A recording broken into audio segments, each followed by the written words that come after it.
Welcome to Pick Up and Deliver, the podcast where I pick up my audio recorder as I step out the door and deliver an episode to you while I take a walk. I'm Brendan Riley.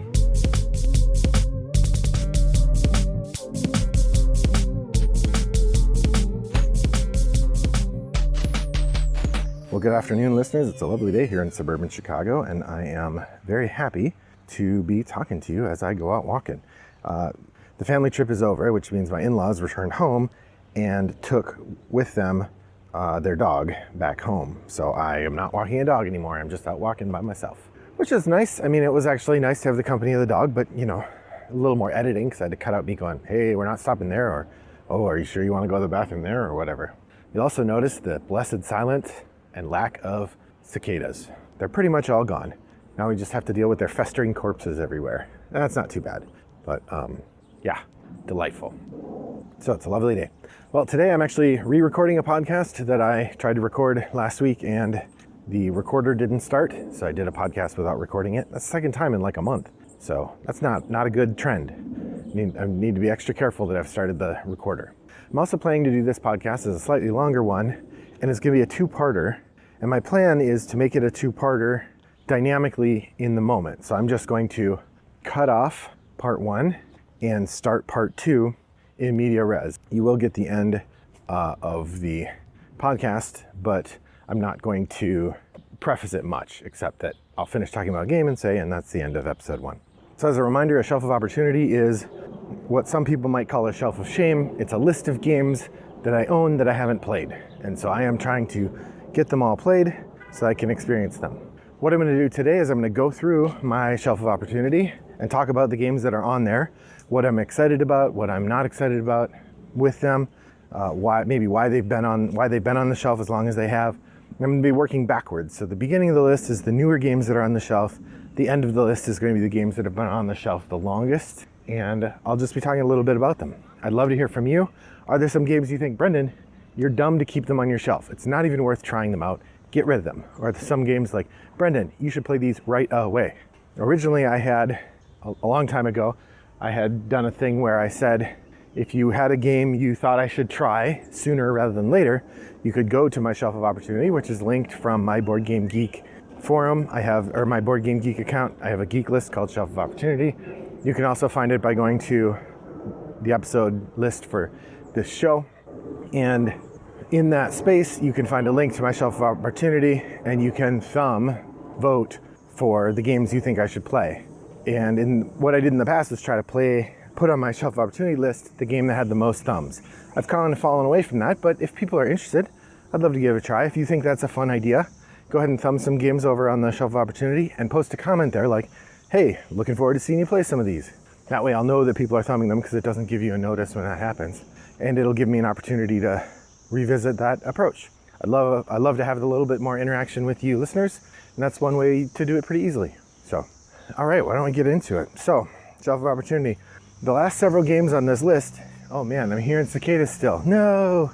The last several games on this list, or the first games I'm going to talk about, are games that I got from a friend who was clearing out his shelves, and he's like, these are games I don't want anymore, I'm going to get rid of them.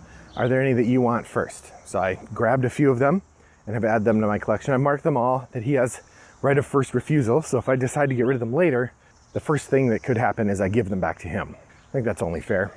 I'm not really keen on the idea of like profiting off my friends. Like I take some games from him that he gives me for free because I'm a friend, and then I go sell them or something.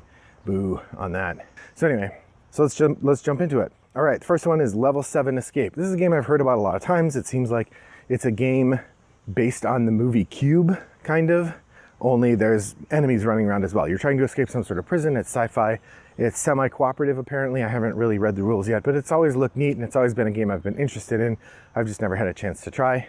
So getting it for free, got it, and now it's on my list. Then we have Ingenious Challenges. This is a puzzle game from Reiner Knizia. I think it's Reiner Knizia, based on the Ingenious board game, but this is a series of card games that are, I think, puzzles. I haven't tried it yet, and really I picked it up because it was associated with the Ingenious game, and I know that's supposed to be pretty good, so I'll give it a try. Warp's Edge is a solo game, so this is something I always think I'm going to do more of than I actually do, but this looks really neat, and I'd love to give it a try, so happy to have it in my collection. Also reminds me I should probably get out the one that's like Space Invaders, Under Falling Skies as well, and have a little bit of solo gaming fun. Next up, we have Starship Troopers. This is a game from the 1970s. It is like an old bookshelf style game with the art from the 1970s or 1960s edition of the Heinlein novel of the same name. It's an old like chit encounter or hex encounter war game in the classic style. It looks pretty corny, probably not the kind of game I would enjoy a lot, but it'd be fun to try once or twice, and it's definitely a fun game to have in my collection in the novelty category. Terrors of London is the next one. That is a card battling game where you are two different creatures, I think, fighting to infest London with your evil brand of animal craziness. I think that's kind of the idea. It looks pretty neat. I'm pretty excited to give it a try. I love the art on the cover. The game is pretty insubstantial inside though, so it's definitely in a box that's too big for the game. Nonetheless, keen to try it. That's Terrors of London. World's Fair 1893 is a game I played and I thought was good but not amazing, but I'd like to return to it again because I suspect I'll like it more having grown a bit as a gamer. But also, I really like the way that J. Alex Cavern puts his games together, and World's Fair 1893 is a theme that might have a little bit more lasting power in my game collection with my family than the original Sentient did, which my wife was not keen on because of its because of its science fictional status. This one's much less goofy that way.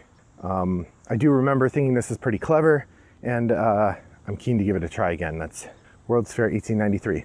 Just to clarify, I do put a game on my shelf of opportunity, even if I've played it before, if I acquire a copy. Like when I acquire a copy of a game, it then goes on my shelf of opportunity, and I have to play it on the table in order to get it off my shelf of opportunity. In a weird quirk for me, it doesn't have to be my copy that I play. So like if I buy World's Fair 1893 and then I'm at Game Club and someone else has a copy of it and they say, hey, let's play this, and I play it, then that game comes off my shelf of opportunity because I played it. Yeah, I know, it's weird. Number 63, Outdoor Survival. This is a weird sort of educational game that I got for free. Somebody was giving it away and I picked it up. It looks dumb and the ratings aren't great for it, but I find games with interesting themes to be fun to try out. So let's give it a go. Outdoor Survival, again, from the 70s. It's another bookshelf game. Next up, we have Caverna, Cave versus Cave, the big box. So Caverna is a really interesting game from Uwe Rosenberg. I've played a couple times digitally. I've never played it on the table. It is between Agricola and Le Havre in production, I think, although it's possible that it went Agricola, Le Havre, then Caverna. People often point to Caverna as like the more forgiving version of Agricola, that you still have to feed your people, but it's a little easier to do that. Now, like I said, I don't have Caverna, but it is fun to have a version of it. And I also don't have any of the Uwe Rosenberg two-player games in the worker placement line. So getting the Caverna Cave versus Cave seemed like a good solution. And then the big box, I found a good price on it. And so it was fun to get that and give it a try. I haven't gotten a try yet though, but I'd like to. Game number 60 is Go. This is a classic abstract game, which of course you could buy anywhere. You could play online pretty easily. I found a copy of it with pretty nice looking pieces at Goodwill. I'm like, hey, I should have a Go set. I should probably know the basic rules of Go, given how much stuff I do with games. So I got it. Maybe my son or my daughter and I will try it sometime soon. I don't really see my wife liking this kind of game, but my son might. That's Go. Next up is Thunder Alley. Thunder Alley is a game I would not look at twice if A, I hadn't heard from a lot of people that it's their favorite racing game, which racing isn't a genre that I generally like all that much, but I can enjoy a racing game. And B, it was $3. So for $3, yeah, I'll give it a try. Thunder Alley is a stock car racing game, which was often pointed to as the alternative. It's either you love Formula Day or you love Thunder Alley.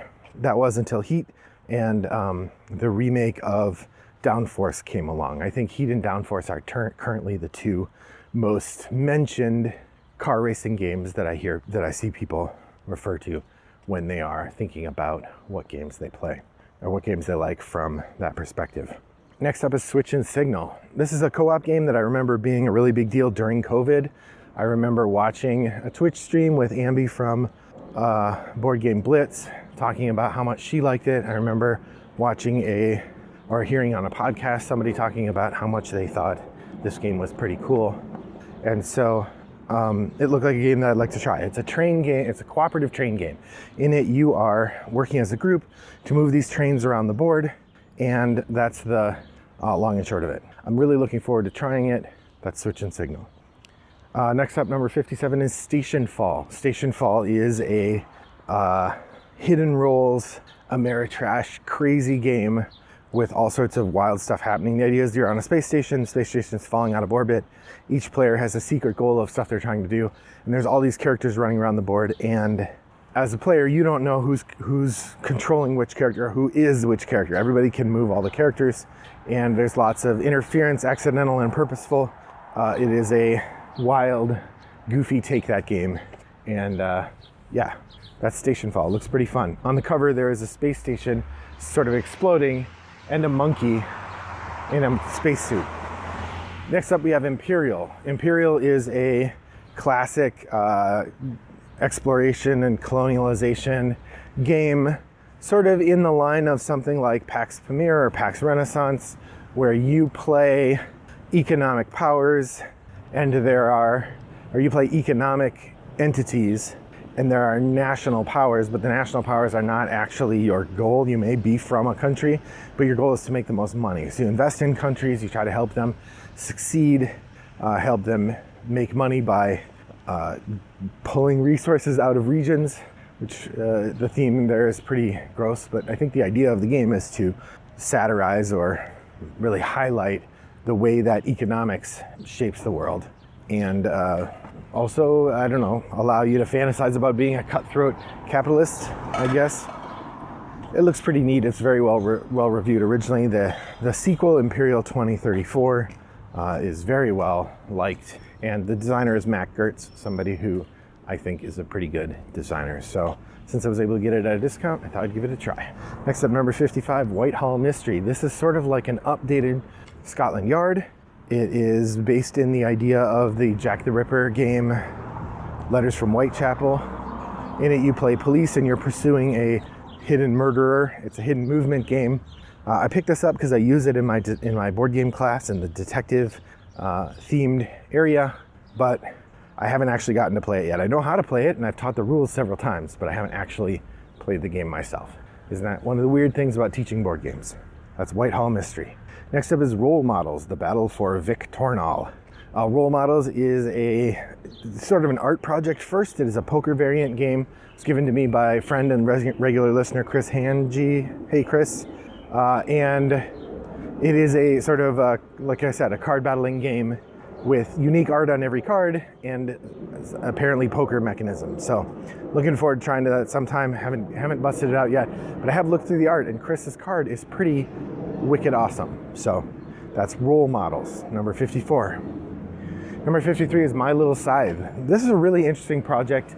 Not a game I normally would buy, but again, a lot of these are Goodwill finds, and it's easy to say, that looks neat, I'll give it a try for $3 or $2, which is usually the price they're charging at Goodwill.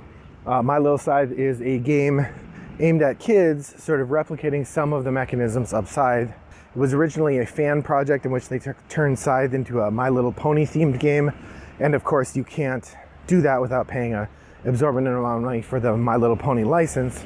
So Stonemaier Games worked with that designer to acquire that game from him, and they called it My Little Scythe, and they gave it art that looks like it's in the neighborhood of My Little Pony, but isn't actually My Little Pony art. I actually think it's a better result than it would have been had it been an actual My Little Pony theme. It looks pretty neat. I'd love to try it at some point. So that's it, My Little Scythe. Next up, we have Core Worlds Galactic Orders. This is a game I've heard a number of things about. I think that the Secret Cabal guys really liked Core Worlds back in the day, and I believe Galactic Orders is the kind of newest instantiation of it. It looks like a pretty neat game. Again, it's a hard sell at my house being sci-fi, but it is a game I'd like to try at some point. And again, let's give it a go. Next up, we have Chicago Express, Narrow Gauge and Erie Railroad Company. Now, this game I bought because I believe it to be either a new incarnation of, or a meditation on, or a reprint of Wabash Cannonball, which is a game I've heard a lot about and think is supposed to be pretty great. Now, reading the description, I'm not entirely sure if that's true or not, but I thought, hey, I'll give it a try. If I'm wrong, what's the worst that can happen? I'm out $3. Actually, that one was free. Somebody was giving it away in my game club, which is part of why I took it. All right, making progress. Once again, I'm going in reverse order. This is when the games were added to my Shelf of Opportunity list. Next up is Discworld Ankh-Morpork. Discworld is a game based in the Terry Pratchett Discworld universe. It is set specifically in the city of Ankh-Morpork, and you play one of a number of shadowy business people trying to manipulate the city to do what you want it to do. Interestingly, it is basically the same theme as Lords of Waterdeep, only instead of being in Waterdeep, you're in Ankh-Morpork, and thus it's a little sillier. This game design is by Martin Wallace. It's something I've wanted to try for a long time. The last time I had an opportunity to get this game for a not unreasonable price, I passed on it because I had the game Nanty Narking coming in the mail, and it felt silly to get a second copy of the same game. And then I immediately regretted it. Or, within a couple weeks or months, I regretted not getting it when I had the opportunity because it is out of print and expensive in this form. And then I had an opportunity to get it for free, and now I have it and it's on my Shelf of Opportunity. I haven't played it yet, but I'm looking forward to doing so at some point. Next up, we have Joan of Arc, Orleans Draw and Write. Joan of Arc is it's a draw and write version of Orleans, a game I really enjoy.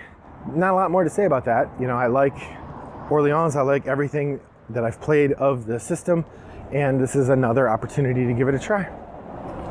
Number 48, The Palaces of Carrara. Now this is a game I picked up used. I think I got it at the same time as I was getting another game, so I was already meeting this person to buy one of their used games, and they had this for a relatively low price, and I thought, hey, I'll give it a try. The Palaces of Carrara is supposed to be pretty great. It is a Kramer and Kiesling game.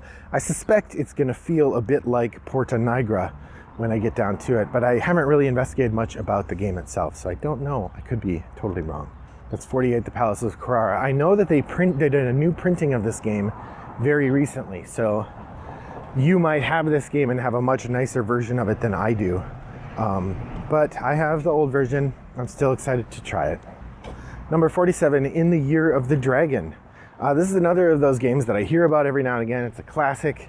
I believe it's Stefan Feld, and it is in the older model of Stefan Feld, like Notre Dame, where he has a series of trouble things that are coming, and so you have to kind of optimize your gameplay with the idea that something bad is coming and you need to be able to weather the storm. Like I said, this is a classic. I suspect it's a classic for a reason. It's supposed to be pretty good. This is the 10th anniversary edition that I got, and I'm looking forward to trying it. That's In the Year of the Dragon. Next up is Kittens in a Blender. It is a dumb little card game with a shocking theme. I don't know if I can bring myself to play this, honestly. I like kittens too much, so I'll either play it or get rid of it sometime soon. That's number 46, Kittens in a Blender.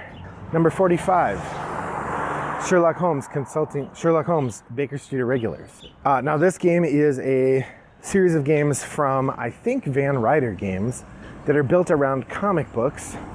And the idea is that each player plays one of the characters, in this case, one of the Baker Street Irregulars, and they have a comic book that shows what they see of a particular thing. And then each player is going to work together to solve a mystery based on what their individual player sees of a given moment in the mystery. It's a really neat concept. We haven't played it yet. It's a one-time play. So this game, I almost wonder whether I should put one-time play games on my Shelf of Opportunity, because once I play them, they're gone from my collection, essentially. Although not always, sometimes I hold them. But I think I should, to remind myself that I own it. So that's that. That's the Baker Street Irregulars. Next up, we've got Great Western Trail 2nd Edition. This is perhaps the game I've played the most times that's on my Shelf of Opportunity, because I haven't played it in person since I got my copy. It's also a game I've played many times and never won. I think if I played it in person a few more times, I would perhaps get a better sense of how to win, but I don't know that that's true. When I played it in person, I didn't really get a sense of how to win over the other people. Nonetheless, it's a great game, supposed to be a very, very good game, and I'd love to try it again at some point. That's Great Western Trail 2nd Edition. Next up, we've got Public Assistance. Oh, I have heard And actually, it was confirmed by regular listener Chris Hickman, hi Chris, that the way to play Great Western Trail is with the Rails to the North expansion. So I do need to keep my eye out for that. The next game is called Public Assistance. A friend of mine, Rob, my design partner, hey Rob, got me this game. He found it at Goodwill and said, hey, do you want this? Looks like something you'd be interested in studying. I said, yes, please. And it's gross. It is a game sort of made from a very conservative, anti-poverty or anti-poor people perspective that sort of suggests the notion of public assistance for anybody who's struggling is antithetical and, trains people to be lazy or whatever. Think of all of the common arguments about that sort of thing. And public assistance is basically set around that idea. At some point, I probably should try it so I can see what the point of the game is, but it's pretty gross. Next up, we have Hunted Woad Ridge. This is the third Hunted game and the only one I haven't played. I do have the other two and have played them. I saw they just did a reprint of the Mining Colony 415 with a second and updated edition. I'll have to see if maybe the updated rules can be back applied to the game that I have, because it'd be fun to play with more streamlined rules, but they probably have new components and I suspect it won't work. Nonetheless, the new Hunted, this one, I think it is a co-op. You can play two-player. I guess you can do that with the other ones too. The idea is that it is a sort of in the Hunted universe, but it's in the sort of Stranger Things oeuvre. So the idea is it's very similar to something like Stranger Things, where there's a supernatural being running around causing trouble, and you in the Hunted universe are trying to stop it. Number 41 is Political Asylum. It looks very similar to the game I just mentioned a couple turns ago, or a couple moments ago, Public Assistance. This is another game sort of focused on a very particular political view of how American politics works and has a pretty crass sense of humor. We'll see what I think of that. I probably won't want to play it. The Board Game Geek rating for that game is actually worse than the rating for Public Assistance, if that can be believed. Next up, we've got Forum Trojanum. Boy, from the bottom to the top here, this is a game that I hear nothing but good things about. I'm really excited to try at some point. It is a Stefan Feld banger in which you are a Roman dignitary of some sort trying to make your city the best city. And you're doing that by building various Roman type things. We all knew this was coming. That is what Forum Trojanum would be like. It is, I have played it a couple times on Yucata, and I think it's really neat, but it's definitely one of those games where it's hard to understand the systems till you put it on the table and you play it in front of your face. That will make it much better. Bora Bora. This is another Stefan Feld game. Well, I just realized that's 3 Stefan Feld games in my collection. And that's the end of episode 1. Thanks for joining me on my walk today. I hope your next walk is as pleasant as mine was. Bye-bye.